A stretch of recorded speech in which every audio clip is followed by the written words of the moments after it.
Bonjour à tous, alors je vous reprends, on est le 19 mars, alors je suis désolé si le vent dérange parce que le matin il n'y a pas de vent jusqu'à 11 h et puis après ça se lève à 30-40 km/h et c'est assez gênant pour les interventions dans les champs et puis pour parler à la caméra. Alors je vais vous montrer, alors là c'est une vigne que je n'ai pas encore désherbée, mais j'en ai désherbé aucune. Mais c'est surtout pour vous montrer l'état du sol. Vous voyez, c'est plutôt lisse. C'est une vigne que je fais depuis très longtemps maintenant. Et je vais passer dans une vigne qui n'est pas finie d'être taillée, mais que j'ai repris il y a maintenant 2 ans. Donc je ne sais pas si vous voyez déjà la couleur du sol. C'est beaucoup plus blanc. Vous voyez ici les amas de terre. Je ne sais pas si on voit en hauteur comme ça. Et bon, les pattes d'amarre sont sous terre. Les routes sont creusées et je pense que, parce que là ça fait que 2 ans que j'ai remis de l'herbe, enfin où j'ai laissé l'herbe repousser je veux dire, et mais au milieu de toute manière ça continue à gratter quand il pleut beaucoup, donc ça va mettre beaucoup de temps à récupérer ça, et les creux de toute manière ne seront pas récupérables. Vous voyez jusqu'à où ça peut aller. Alors là peut-être qu'à la caméra on ne le voit pas, mais on a une différence. Vous voyez, par rapport au sol fini, il est là. Là, on a un trou de 20 cm. Hein. Alors, ce qui est ennuyeux, c'est que je viens forcer sur mon matériel. Là, je viens de broyer le rang parce que mes tailleurs avaient mis, mes tâcherons avaient mis les sarmendes dans la roue de traitement, on va dire. Et voilà ce qui se passe. Vous voyez, je viens travailler ici et je viens travailler là. Là, ça gratte. Et on a du mal à aller attraper ce qu'il y a au fond. Alors pourquoi c'est autant creusé? C'est pas compliqué. Il n'y avait pas d'herbe, je vais vous montrer à côté. Hein, c'est la même personne qui est encore à côté. Et l'entrepreneur qui venait faire ici passait par tout temps, il n'en avait strictement rien à faire.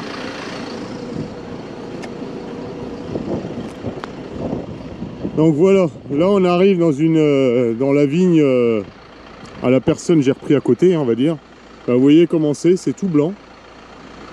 Donc je peux vous assurer que là ça va être hein, vous voyez, on voit déjà là, regardez par rapport au chemin, la hauteur qu'il peut y avoir, tout ça c'est du cumul de terre qui a pu se faire, et lui c'est déjà désherbé. Donc je pense que là il va pas rester beaucoup d'herbe, et surtout il va pas rester grand chose pour arrêter l'eau quand il pleut, hein. Je sais pas là si on arrive à voir. Vous voyez un petit peu les montagnes russes que ça fait, c'est toute la terre qui a été perdue dans les routes. Et puis au loin là-bas, et sur une centaine de mètres facile, ce sont mes vignes où on ne voit, on voit pas de bosse, hein, de toute manière. Quand on laisse l'herbe, ça se passe bien. Alors vous voyez la configuration dans laquelle je suis en ce moment. Alors c'est un passage toujours pour moi qui est assez difficile parce que les gars dans les vignes forcément, vous voyez, on essaye comme je disais de finir de tailler au mois de mars pour lutter contre le gel. On se garde une partie des vignes pour lutter contre le gel, hein, puisque taille tôt, taille tard, mais rien ne vaut la taille de mars, c'est un dicton, donc rien ne vaut la taille de mars. Et ce qui fait que le matin, je remonte mon broyeur. Je défais tous les hydrauliques de ma pulvée et peut-être que demain matin je vais pouvoir aller désherber mes vignes, et moi c'est sous le rang. Donc sous le rang ça veut dire qu'il va falloir que je monte, là je suis à contre-jour, il va falloir que je monte ma rampe avant, en 3 rangs, que je vire mon broyeur. Et c'est ça tous les jours, et à chaque fois le broyeur à virer ça paraît pas, mais c'est facile, 1 heure. Quand on veut faire les choses correctement. Bon allez, je vous reprendrai un petit peu plus tard. Et puis là en ce moment, enfin ce matin du moins quand il n'y a pas de vent, Louis est en train de mettre le 2e apport d'azote sur les colzas et sur les blés. Et puis sur les colzas en plus je ramène un petit peu de kézérite pour monter à 70-75 unités de soufre.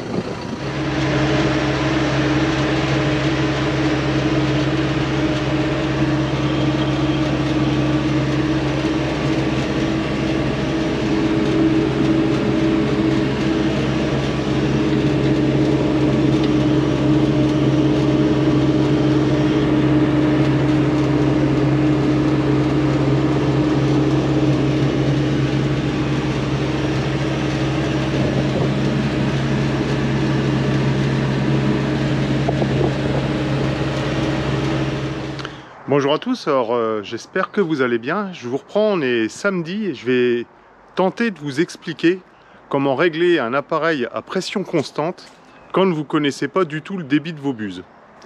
Et surtout quand vous voulez obtenir ce que je vais vous expliquer. Et au passage, je vous montre une autre configuration de l'appareil. Vous voyez, j'ai conservé mon broyeur dessus. Par contre, voilà ce qui se branche d'habitude sur l'auxiliaire. C'est-à-dire ici, sur la pompe auxiliaire, je l'ai retiré, je l'ai ficelé ici et j'ai branché la pompe auxiliaire de la pulvérisation sur l'appareil pour pouvoir aller traiter dans les vignes. Alors là, le travail est déjà fait, hein. Je l'ai fait avant-hier quand il n'y avait pas de vent, la seule journée où il n'y avait vraiment pas de vent. J'ai pu tourner toute la journée, j'ai fait ma ferme viticole entière en désherbant, donc j'ai commencé tôt le matin et j'ai fini tard le soir, mais pour pouvoir faire ça, il a fallu que je règle l'appareil. Sachant que le but à atteindre pour moi, c'était de traiter donc sans vent, de conserver les bandes. Vous les avez déjà vues, puis on verra le résultat dans plusieurs jours, je vous remontrerai. Et pour cela, j'utilise en plus des buses excentrées, on appelle ça, c'est-à-dire ce ne sont pas des buses qui vont travailler sur l'ensemble de la surface du sol. Ces buses-là, en fin de compte, je ne sais pas si on va les voir correctement, non, on n'arrive pas à voir, moi c'est pas grave, mais on va dire que le jet, vous voyez, ici il tombe quasi vertical et ici il est en biais. Celui qui est ici fait exactement la même chose, il tombe vertical ici et ici il est en biais, ce qui fait qu'on vient traiter cette partie là et la partie du milieu de la route de vigne, on gardera l'herbe. Et pour cela, il va falloir faire quelques opérations. Donc la première opération à faire déjà, c'est de décider quelle largeur vous décidez de traiter. Et après, vous verrez en salle, je vous remontrerai plus précisément, vous comprendrez. Donc moi, mes routes de vigne font 1,10 m et je décide de traiter que 50% de la surface, c'est-à-dire sous mon rang de vigne. Puisque dans le rang de vigne, ce sera des tondeuses. Donc sous le rang de vigne, comme je suis en 1,10 m entre rangs, je décide donc de traiter à 55 cm.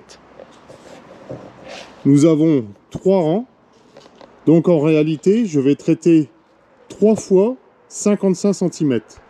Pas 3 fois 1,10 m, d'accord? Ça ce serait si j'étais en plein. Je vais traiter 3 fois 55 cm. On verra pourquoi après. La deuxième chose qu'il va falloir que je fasse, comme c'est un appareil qui n'est pas en DPA, c'est-à-dire en débit proportionnel à l'avancement, hein, quand vous êtes quasi tous les pulvés agricoles, sont en débit proportionnel à l'avancement, c'est-à-dire que si vous roulez à 2 km/h et que vous débitez 100 litres, si vous passez à 4 km/h, vous allez débiter 200 litres pour avoir toujours la même quantité de bouillie à l'hectare. Ça peut se comprendre. La seule chose qui va permettre ça, c'est la pression qui va augmenter. Mais là, la pression, moi, elle ne bouge pas du tout puisque c'est à pression constante. Donc la première chose que j'ai faite, étant donné que je voulais qu'il y ait un tout petit brouillard de rien du tout, on va dire même des micro-gouttes pour essayer qu'il y ait un minimum de dérive.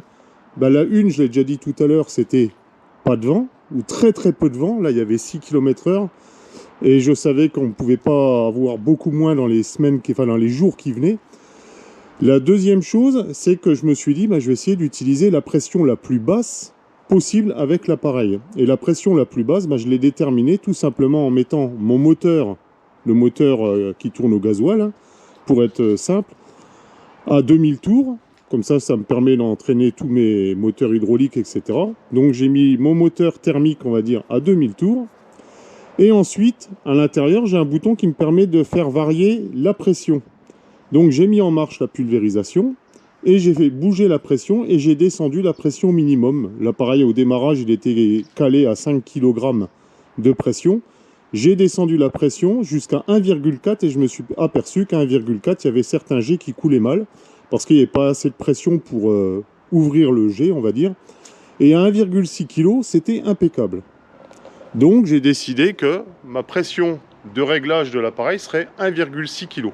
C'est certainement là où j'obtiendrai le minimum, puisque je voulais mettre, étant donné que j'allais utiliser un produit qui est sensible à la dureté de l'eau. Et donc, alors pour ça, moi je mets un produit du sulfate d'ammoniac à l'intérieur pour lutter contre la dureté de l'eau. Mais en plus de ça, moins il y a d'eau, ben, mieux c'est pour le produit, parce que moins il y a de cations qui vont le bloquer, on va dire. Bon, là, je rentre dans d'autres domaines qu'on abordera peut-être un autre jour. Donc, sur cet appareil, ensuite, une fois que j'ai réglé 2000 tours sur le moteur thermique, j'ai décidé que ma pression elle serait constante à 1,6 bar. La seule chose qui me permet de varier après la quantité d'eau, ben, ça va être la vitesse d'avancement. Mais pour faire tout ça, il va falloir que je sache combien chaque buse débite en litres par minute. Ça, c'est quelque chose qu'on n'a pas forcément. Hein. Peut-être que les références de la buse, on les a pas, on n'arrive pas à les lire, etc. Donc, il va falloir le calculer. Donc, ça, c'est très simple à faire. Vous mettez votre appareil en marche, comme je viens de dire, 1,6 bar, 2000 tours. Et vous venez avec un bro. Alors, j'ai pas repris le bro, là. Vous venez avec un bro, et puis avec un chrono, avec votre montre hein, ou votre téléphone, ben, vous venez regarder combien il y a en une minute, combien ça coule. Là, j'ai trouvé 550 millilitres, hein, 0,55 litres. J'ai fait plusieurs bus pour être sûr qu'il n'y ait pas un souci. J'ai trouvé à chaque bus, c'est exactement la même chose. Elles ne sont pas vieilles, elles ont 3 ans.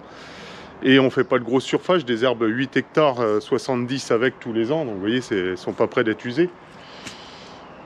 Et à partir du moment où j'ai su que je débitais 0,55 litres par minute, eh ben, j'ai pu me servir d'une formule qui s'appelle Q.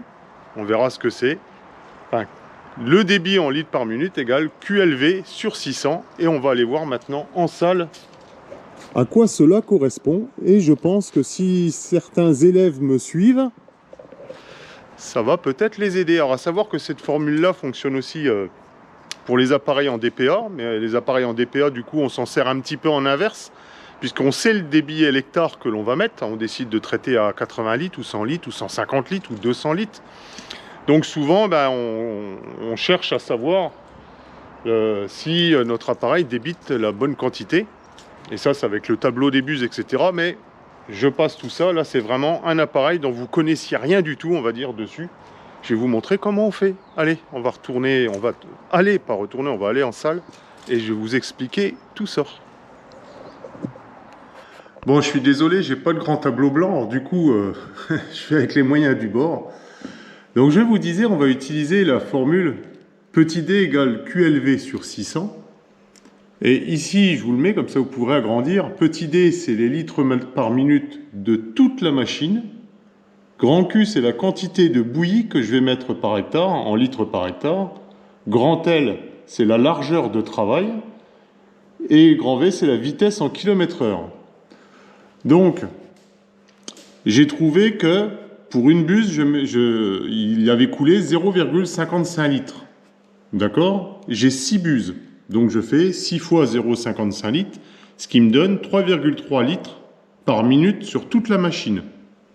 Ok? Ça peut marcher aussi pour faire de l'engrais pour n'importe quoi. Hein. Si vous aviez 56 buses parce que vous êtes comment? 72 buses, je veux dire, parce que vous êtes en 36 mètres, bah vous multipliez par 72, hein, d'accord? La largeur de travail, bah moi je suis en 3 rangs, hein, je ne désherbe qu'en 3 rangs, mais comme je ne fais que moitié de ma surface, c'est 3 rangs de 55 cm, soit 3 fois 55 cm, 1,65 m. Maintenant, on va poser ce que l'on connaît. Petit d, on le connaît, c'est 3,3 litres, ce qu'on a calculé aussi. Grand Q, la quantité hectare, bah, c'est justement ce que je cherche parce que je ne connais rien de la machine, ni les buses, ni etc. quoi. Je multiplie ça par 1,65 m, d'accord, c'est la largeur de travail. Là, je décide au départ de rouler à 5 km/h et on divise par 600.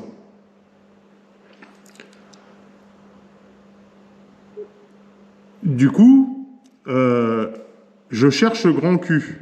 Alors là, j'ai vraiment détaillé pour ceux qui ont un petit peu de mal avec ça. Grand Q, quand je le passe de l'autre côté du égal, il va en dessous. Et 3,3, je l'ai, il va aller en dessous de l'autre côté. Hein, ça, c'est pas très compliqué, mais il faut le comprendre quand même. Ça me donne donc 1 sur Q égale 1,65 m par 5 sur 3,3 par 600. Ok?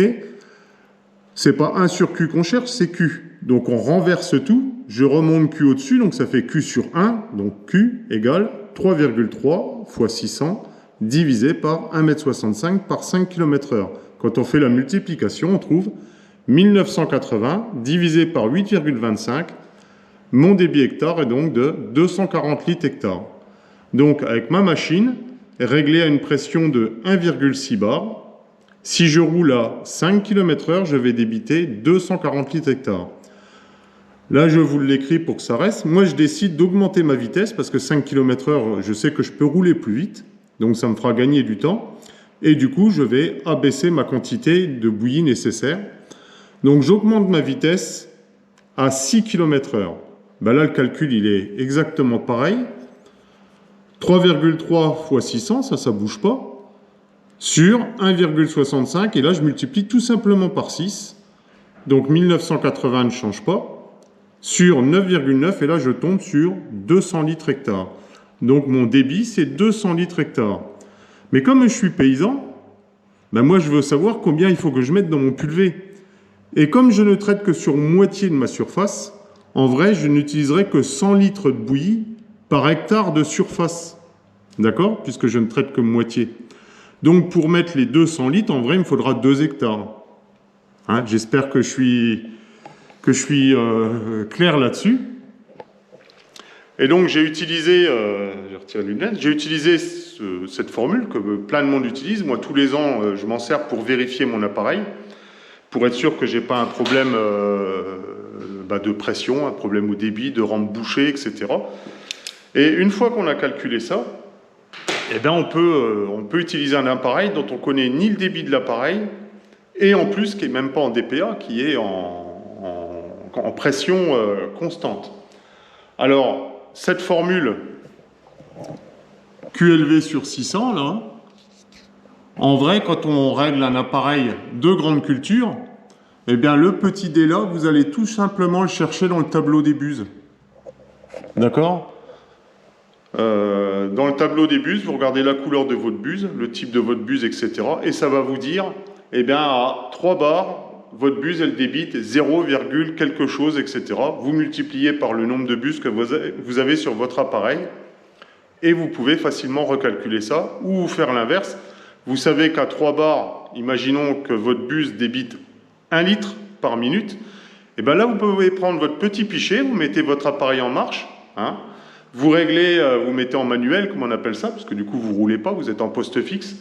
Vous augmentez à 3 bars, une fois que c'est bien stabilisé à 3 bars, vous descendez, vous prenez votre pichet, et buse après buse, vous calculez, alors sur 15 secondes, 30 secondes, ou 1 minute, moi je fais sur 1 minute, et vous regardez combien il y a, et vous allez dans le tableau des buses, et vous regardez si vous avez bien la quantité qui vous est donnée. Et ça vous permet, et après vous multipliez par le nombre de buses que vous avez par exemple par tronçon, et ça vous permet de détecter, par exemple, s'il y a un tronçon qui coule moins qu'un autre, qui est bouché. Moi, je sais que sur le mien, j'avais détecté que mes 2 tronçons en extrémité débitaient moins, tout simplement parce que au repliage, j'avais des tuyaux qui étaient légèrement pincés, et ce qui fait qu'il y avait un débit légèrement inférieur. Bon, c'est tout. Là, on n'en était pas là, c'était vraiment pour le travail viticole. Alors maintenant, s'il y en a qui veulent s'amuser, c'est aussi du vrai travail de paysan, ça. Je traite avec un produit qui, en dose homologuée, hein, c'est du pledge, est à 1,2 kg à l'hectare, et je ne traite que sur moitié de la surface, ça je viens de le calculer. Quelle quantité de produit je dois commander? Je voulais juste ça, ceux qui me donnent la bonne réponse, ce sera bien. Voilà. Et ça marche pour tout, ça. Et vraiment, c'est vraiment le truc à savoir et à savoir faire très facilement. Prendre un pichet, régler l'appareil, prendre un pichet et se mettre en dessous, c'est, allez, 1 minute, comme je disais. Faire le calcul, vous avez vu, une fois qu'on a compris, c'est 40 secondes et vous pouvez faire varier votre vitesse, etc. Quand vous avez un appareil à pression constante, vous savez exactement le nombre de litres hectare que vous allez mettre. Allez, je vous laisse là-dessus, et puis en même temps, je vous mettrai peut-être... non, comme c'est la fin de la vidéo, du coup, je ne vais pas vous le mettre. C'est tout. Vous l'aurez certainement vu avant. Allez, je vous laisse et je vous dis à la prochaine vidéo. Salut!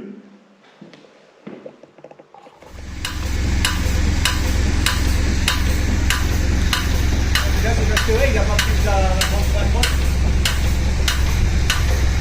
la Il faut mettre une grosse pointe roll. On en a une grande, mais c'est parce que Mickaël il était déjà parti, du coup ça dépend.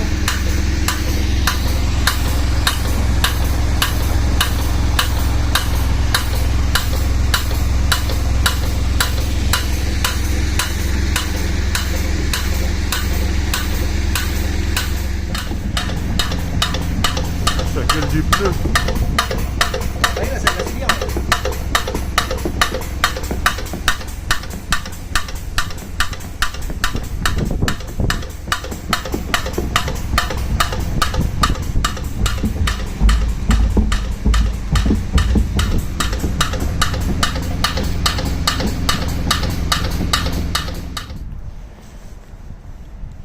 Allez, le v'là tout beau. 2 boudins tout neufs. Juste pour vous montrer la différence, vous voyez. Ah, on voit peut-être mieux comme ça. C'est bien lisse, enfin surtout sur l'arrière.